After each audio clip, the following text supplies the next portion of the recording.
All right, and we're back with another Lakers Fast Break podcast. It's Gerald Glassford coming right back at you here. And of course, with me today is a good man indeed, as he always is, pretty much every Monday that we can do this. Is there a feedback? I don't hear anything. Okay. Door closed. Anyways, um, you know what? You got to check out today, Lakerholics.net, and be part of the conversation because you can hear a lot of great thoughts from a lot of awesome people that are there.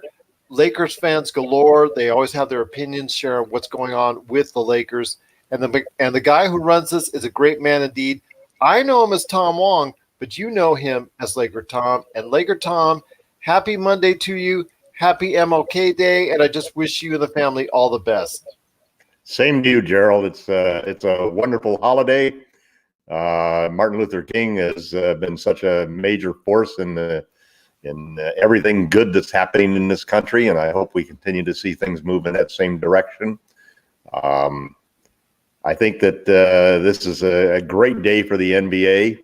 The Lakers are doing wonderful, and I'm looking forward to the game against the Celtics. Just got done celebrating the 49ers going to the Super Bowl, and looking forward to that on February 2nd. My granddaughter's team just won their third straight game and are undefeated now in their CYO league. So everything is going well in the Wong household.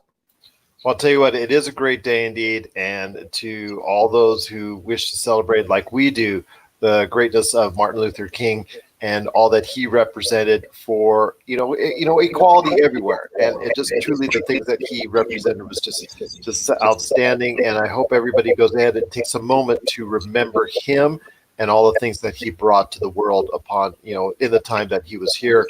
And of course, the NBA celebrates that with an outstanding slate of basketball games and obviously remembers everything he contributed during the course of the day as well. So please let's not forget that, while we're enjoying all the great games today, including the Lakers coming up against the Boston Celtics.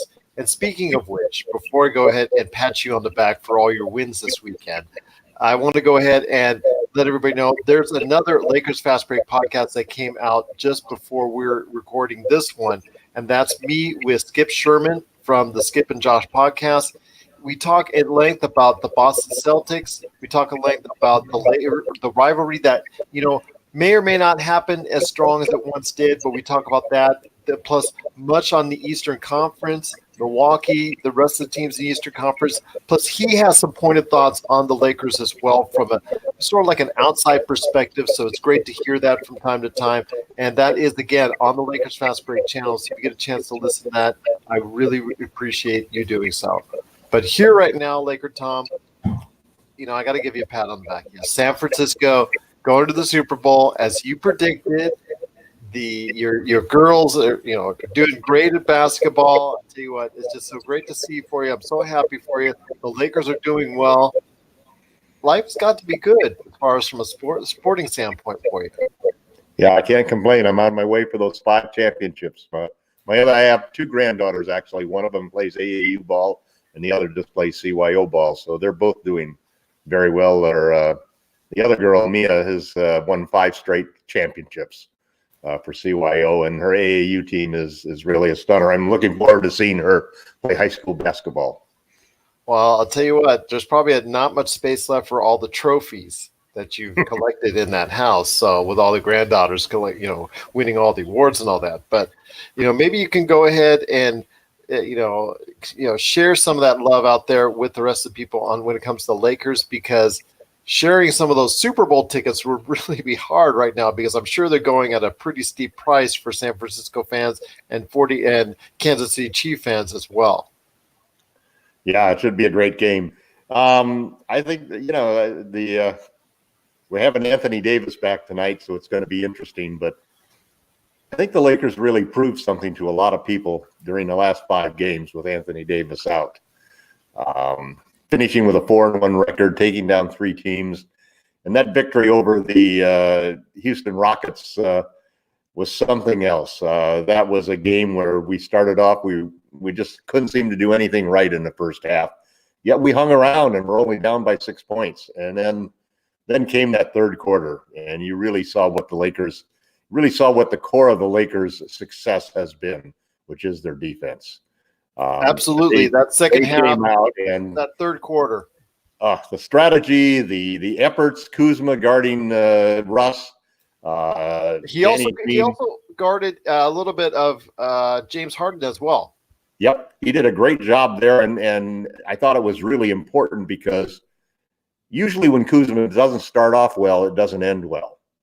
And that's been the problem with his inconsistency. You know, if he starts off really good, he generally has a good game all the way through. But if he starts off bad, it just undermines his confidence, and you see him start to hesitate. And that's really the big problem with him, that when he has to think the game rather than just play it naturally, he shows his inexperience and his immaturity as a player. And it really hurts him, and his confidence then just seems to tumble. But this game here, he came back after a terrible first half. Rajon Rondo apparently made the suggestion to the coaching staff of having a bigger Kuzma guard Russell to keep him from, scoring when they were doubling up on Harden. And that strategy and Kuzma's ability to implement it and deploy it was a big part of the win. So it was great to see that. But what really impressed me was just the strategy that was deployed by Bogle. Just as the players have seemed to continue to get better and better as the season has progressed, I think we've seen the same thing from Frank Bogle and his coaching staff. Those were some great strategies that they used on Harden, always forcing him to his right to take away, his favored going left step back move, balancing and giving him different looks, having Danny Green play him one-on-one, and then late in the shot clock doubling him up so that he has to get rid of the ball. The rotations were just wonderful. Even doubling him up, we were challenging almost every single three-point shot that they threw up there. And you could see the frustration. We were also very physical with them. I think one of the things that's very common element between the 49ers success and the Lakers success are really two things: speed and physicality. Both teams basically were blowing by the opposing team using their speed, and then not at all afraid of using their physicality to set a difference. LeBron just bullied the Raptors, or the Rockets, into submission in that third quarter, and it was a sign that it's a type of physical offense and physical defense that really bodes well on the road and in the playoffs. Well, I'll tell you what, it was just great to see. Again, it just leads me more to my point. Rondo is more of a coach at this point in his career than an actual on-the-court effective player. So I think his career is heading more and more into that direction. That was very astute on his part to go ahead and challenge Kuzma to play up against Russell Westbrook, and at times in that third quarter, James Harden as well. So who never thought we'd be talking about Kuzma and good defense? Yeah, no, that's a pleasant surprise. It's funny because I just got done watching a couple of videos from Laker Film Room, Pete Zayas, and Pete was basically talking about how the problem in the past has been Kuzma sort of hops around when he's playing defense. He's got happy feet. He doesn't have his feet set in good position and so forth. So he always knows which one's his pivot foot, which way to going. And it's that sort of stumbling, crossing over type of moves when you get surprised by somebody. He has it on offense as well. Sometimes he was very hesitant in yesterday's game, and I kept screaming at him, "Shoot the ball!" It's what I do against my girls all the time. I'm out there yelling, and one of the girls complained yesterday, saying, "God, coach, you're always yelling at us." And I was yelling at them. They got behind and didn't do well. But Kuz, you can't just break down the offense by not taking that open three when you get it. No matter how confident you are, you've got to forget that last shot and let it fly. And he was very hesitant there. But on defense yesterday, if you watch him, and I watched the second half, I watched the third quarter, not the whole game, but I watched the third quarter again just because it was so pleasurable. And his defense was excellent because he was within himself all the time, and he made a strict point to stay in front of the man he was guarding, and he didn't have the happy feet that he usually has, where he's always jumping around and leaning the wrong way at the wrong time.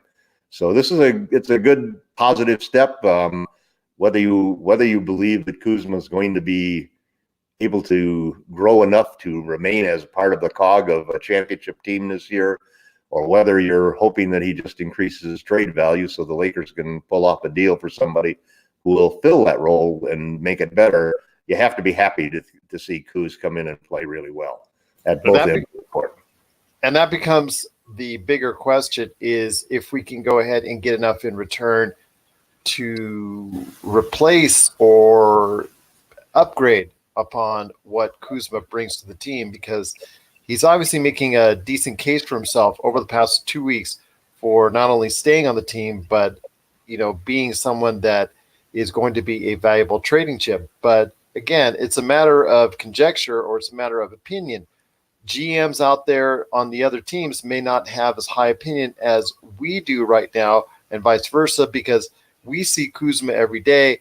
Other teams may not. So it's just hard to see exactly where these teams align themselves in their positioning and in their thinking as far as where Kuzma stands as a value, as a commodity. Mm-hmm. As a trading chip. I don't want to say commodity in a form as far as the human sense, but again, as also often referred to within the confines of the NBA, or pro sports in general, sometimes players themselves refer to them as commodities because of their fact that they're just called assets and things of that nature. So, when it comes to Kuzma, you're not sure exactly where he falls in that line. We talk about Bogdanovich, we've talked about Covington, we've talked about Bertans, we've talked about so many different types of players, commodities themselves, being traded for him and whatnot, but nobody's pulled the trigger on it because maybe it's because of Kuzma, the value that they perceive him as. It's just hard to figure out exactly where Kuzma stands with the rest of the NBA. I think it's also different between the way that we look at Kuz as a fan versus the way the general managers look at him.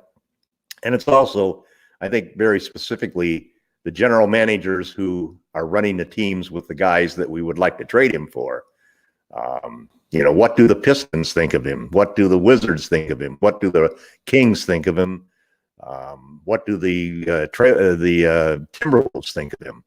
And in all of those cases, I think the one thing that's pretty evident about the NBA is that it's an opportunity league. You have to be in the right place at the right time in order really to succeed, unless you're a transcendent talent like LeBron or somebody, Michael Jordan or Kobe Bryant or somebody like that. And so I think the biggest example that gives me a lot of faith that the general managers of those four teams that I mentioned, which managers who might trade the Lakers, Derrick Rose, Robert Covington, Bogdan Bogdanovich, those general managers are all teams that really can use a star. And the closest comparison I can see to what Kuzma could be on those teams is what Brandon Ingram has become on the Pelicans.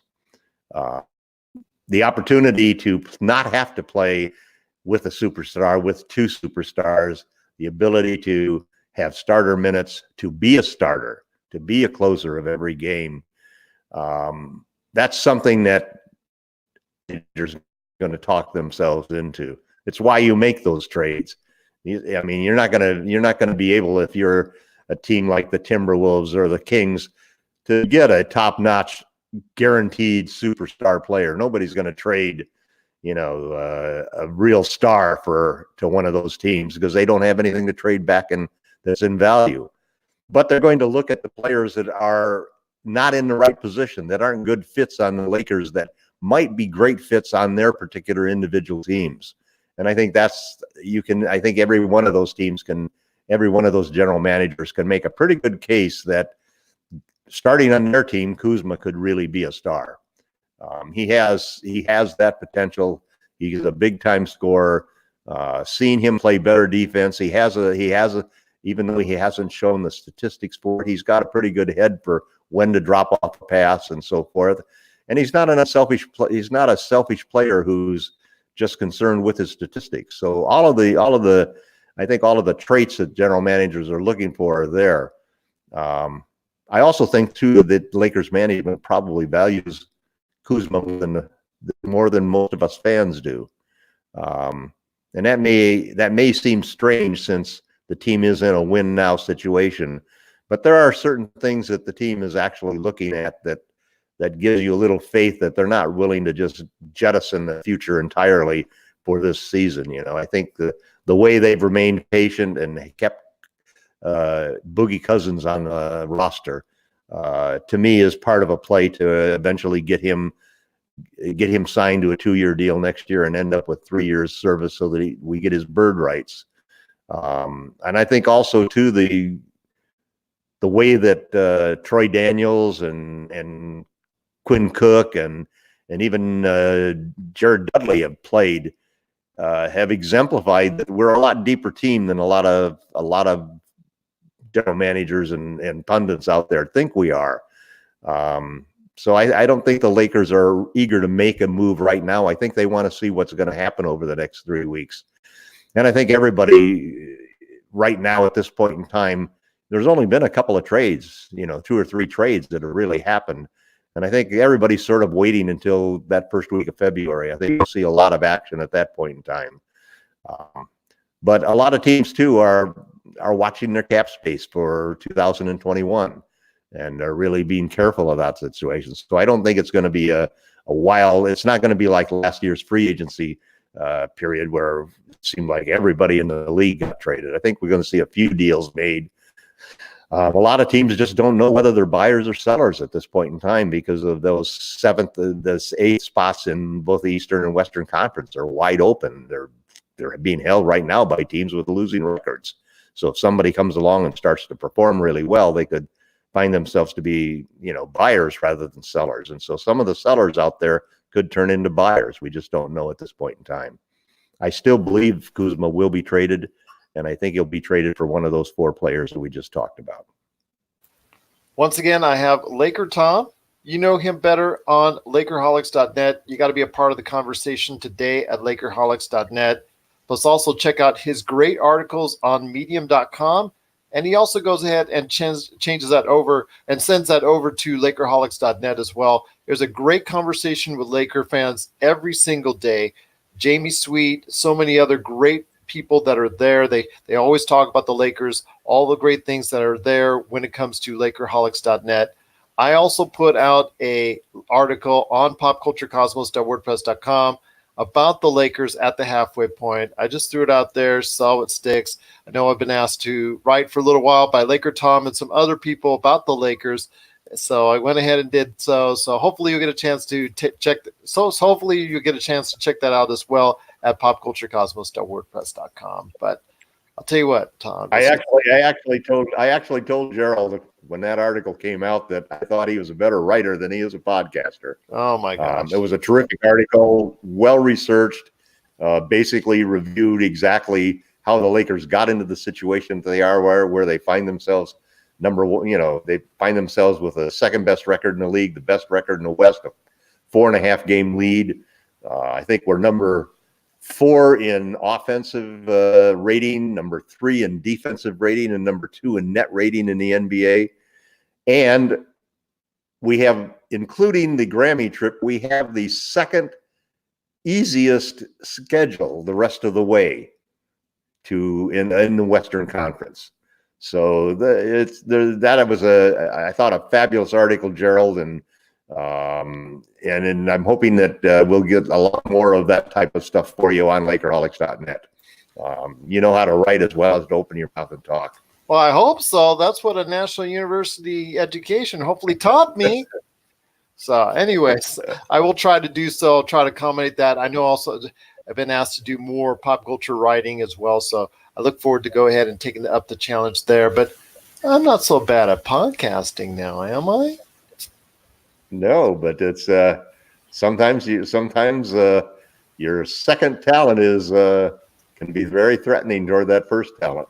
That's true. It's a jack of all trades type of situation, and I think what comes through in it is what comes through in your writing that really impressed me was sort of your knowledge about the game. And on the podcast, sometimes you seem to defer to your guests an awful lot And you do a great job in that sense, is that you try to make the podcast very often about your guests and the subjects that they're pushing on it.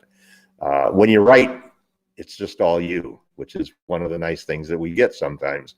You get an opportunity to really express yourself and to show the depth of your knowledge and insight on the Lakers or whatever subject it happens to be. I've listened to lots of your podcasts on Pop Culture Cosmos, and you're definitely got an eclectic sense of knowledge that you do a great job of looking for those little insights and the things that make it interesting to talk about. Well, I'll tell you what, hopefully you won't hear this latest episode, although I do want you to hear the latest episode out there, everybody, when it comes to the Pop Culture Cosmos. Although there's probably a 45-second clip where you hear me sing. All I say is, please forgive me, everyone out there, when I do. So I had to do it. I was in the middle of being egged on to go ahead and do it. I had to go ahead and try out some carpool karaoke. It's just, for the pop culture stuff, but I digress. But the Lakers are going ahead and having the, right in the middle of the Grammy trip. It's always one of the biggest road trips of the year for the team, and also the Clippers as well. They're experiencing the same thing. So it's not like, one side and the other side. Both teams are actually out and about across the country, going ahead and playing teams. Houston is already the first stop, already won there. Boston, they're going to play later today as we're talking.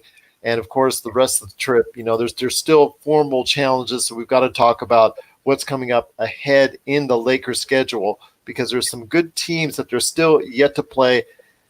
New York and Brooklyn, no, they're not great teams. But Philadelphia, you also got to look at them. Joel Embiid might be back by that time. So we got to go ahead and beware, because if he's back, he's going to be back fresh and strong. For him, that could be a problem for the team.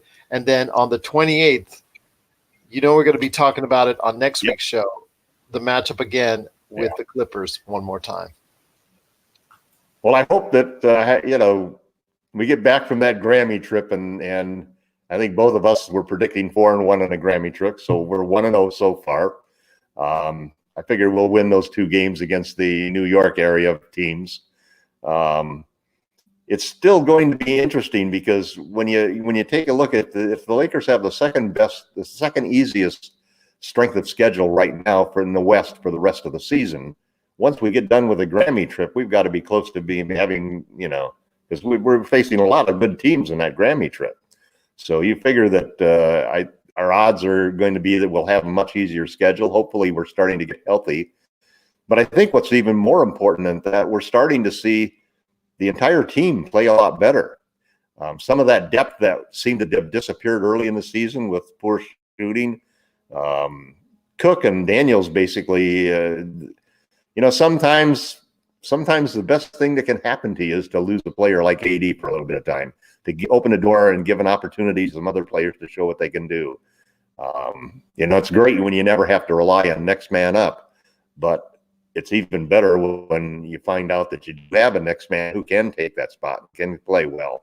And I think we've awarded just excellent contributions from everybody, good adjustments from the coaching staff and so forth. I'm hoping that we're going to see Rob Pelinka come through and make some moves. We still haven't heard even a whisper from Darren Collison's camp as to what's going to happen with him. There haven't been any bites on the trade for Iguodala. I keep hearing that Memphis is continuing to, proclaim that they've got all sorts of offers out there, that people are interested in trading assets for Iguodala, which doesn't really make sense. Also, I think there's the issue that if he gets if it looks like he's going to get traded to a team that's not a contender, I don't think Iggy is going to hesitate at all from saying, hey, let's just do a buyout instead of that. He's going to want to determine where he plays. And then there's the Kuzma question. This is probably, next to the Anthony Davis trade, the second biggest challenge that Rob Pelinka has had. What do you do with Kyle Kuzma?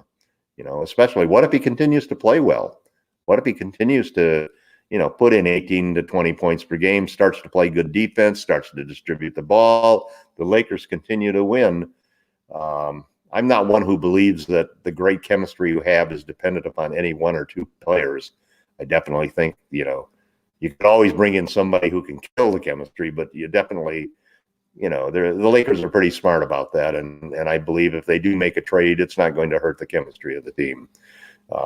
But there's a lot of people out there, especially in the Laker fans, who basically at this point in time are so in love with the chemistry of the team that they don't want to rock it one little bit. They don't want to do anything. They want to keep Kuzma.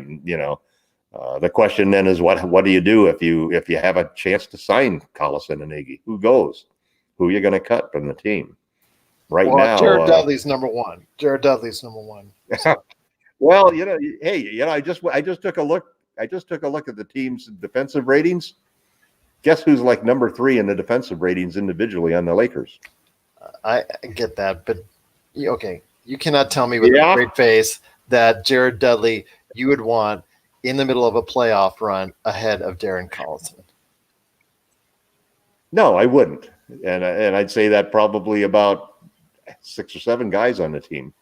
But the other side of it is that when you look at the balance of the team, depending on what we're trading and what we're getting back, we don't have anybody else to back up power forward at this point in time. So if you make a trade for, let's say you make a trade for Bogdanovich and you sign Collison, you're so guard heavy that, I think one of the things that I happen to be thinking about now too is that while we want to hang on to the future and we want to always be planning to, replace, to bring in some new blood and to promote some people that are improving players. In other words, we're not going to just completely ignore in a win now mode where you're 100% win now and you don't care about next year. The Lakers have never been a team that's just interested in one championship. We're interested in creating multiple championships, a team that's capable of winning multiple championships. But every time you go back and look at the history of those multiple championships we've won, there have been key moves made the second and third year, key players who've come and gone, and the team has evolved. It hasn't stayed static. It just doesn't happen in today's NBA. I think THT looks like somebody who all of a sudden now has become a trading chip. And you can say you want to keep Cousins just because of the future, but THT, that's part of the future that I think is going to get traded. I think he's going to be part of whatever the deal that we make, simply because we don't lose another rotation player in that man, because he's just not playing at this point in time. And most of the reports I read about him, even though he's got tremendous upside, is that he's probably 2 years away from being an impact player that's going to really get rotation minutes.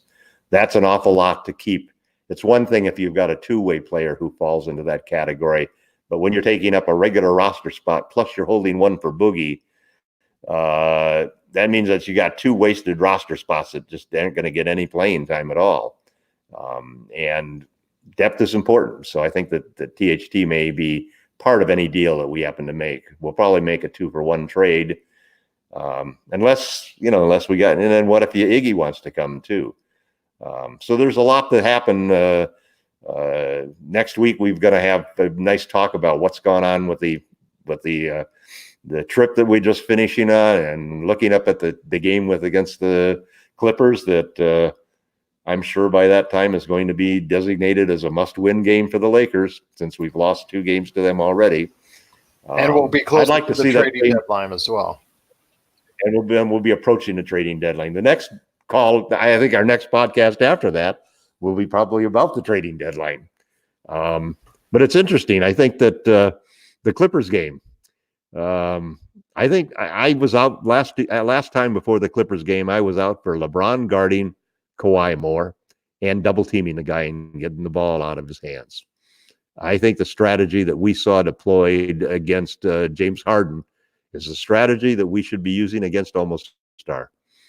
Why allow those guys to beat you when you can have somebody else who's not as good take that shot? I think that and Kawhi's not a guy who forces that issue like Harden does even. Kawhi is a guy who's going to make the smart play, just like Magic would. He's going to pass that ball. I don't want to see us have 8 different guys guard Kawhi Leonard next time.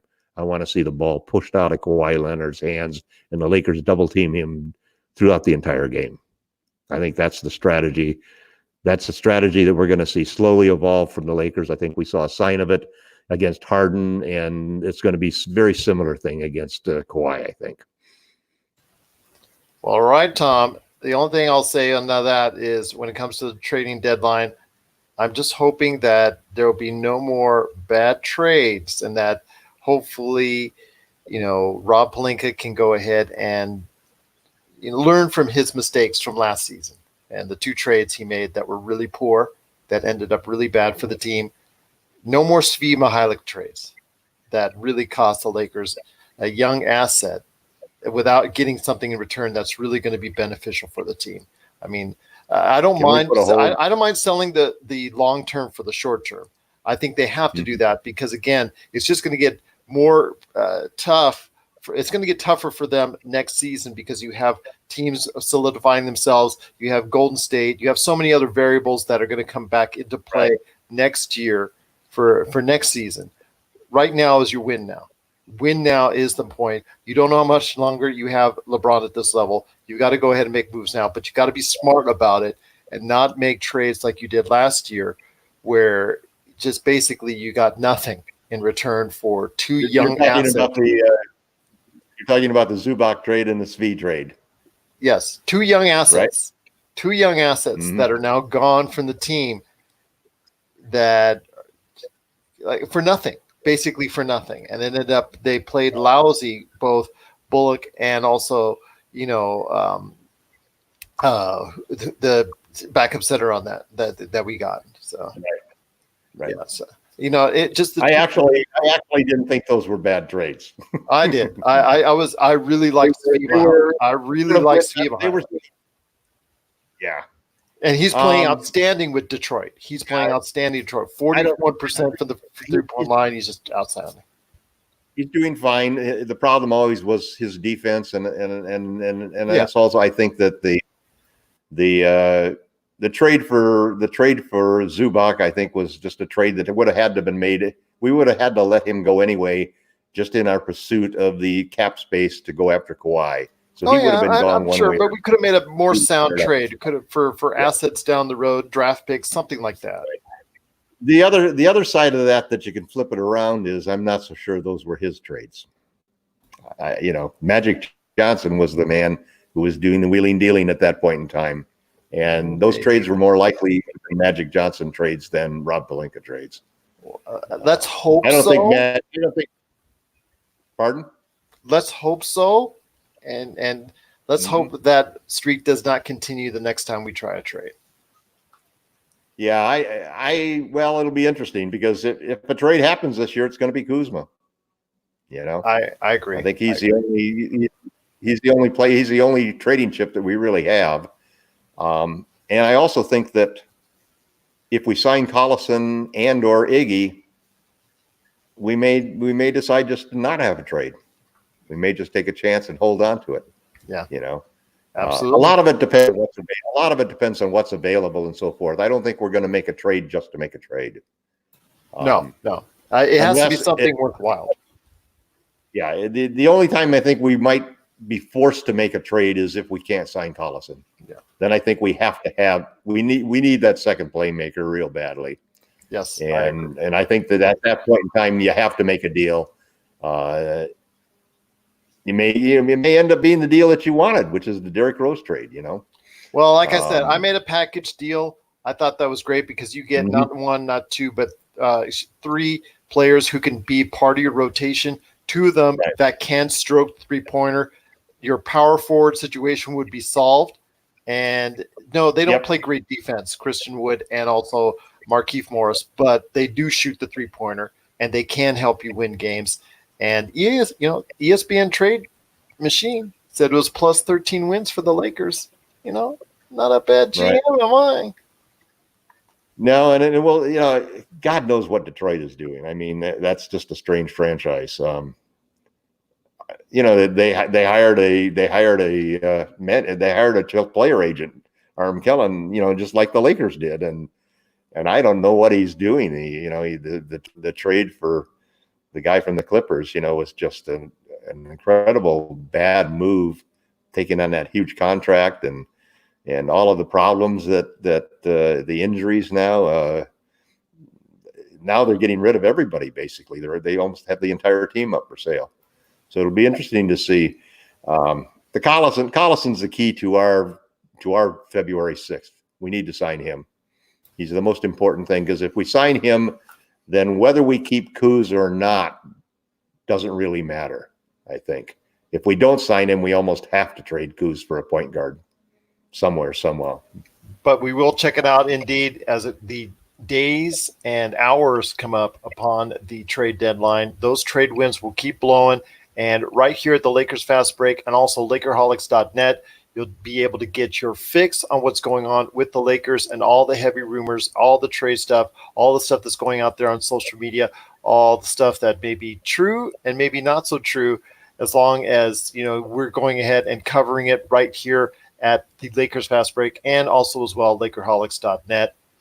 If you can, and you have some questions about our show for Tom, myself, TJ, or anyone else that's appearing on the show, please go ahead and send us a question or comment as part of a 5-star review on Apple Podcasts. And also, if you can, subscribe to us on whatever you get your podcasts on. We truly appreciate it if you can, and listen to us each and every time a new episode comes on the air. We cannot thank you enough for doing so. But for us right now, you can also follow us at LakerTom, at Lakers Fast Break.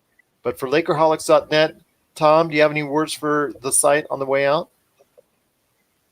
No, it's been a great week at Lakerholics.net. We've had some terrific conversations. There's been a lot of controversy about Kyle Kuzma, but pretty much been a celebration of the win over the Rockets and how impressed everybody has been on the coaching strategies, the efforts by the entire bench, the way that Kuzma has answered the bell now in this third game. And now it's, Anthony Davis back. We're going to be in full force. So we're all looking forward to the Celtics game, and there can't be anything better than beating the Celtics. That's how I'd like to celebrate Martin Luther King Day myself. I just love to see the Celtics go down. They apparently have their whole lineup ready to go against us, so it should be a good matchup. Jaylen Brown has been playing great. Kemba Walker's going to be there. Kemba's never beaten LeBron, so they're going to be eager to do that. It's going to be on a national TV, so the fireworks should be ready to go, and the conversation after that game is going to be hot and heavy on Lakerholics.net. Yes, it will be indeed. Well, LakerTom, it's always great having you on. Cannot wait to our conversation next week when we'll talk what happened as the aftermath of the Grammy trip, and also as well the upcoming impending clash once again between the Clippers and the Lakers. I'm so eager to talk about that when we talk next week and when we get together right here on the Lakers Fast Break podcast.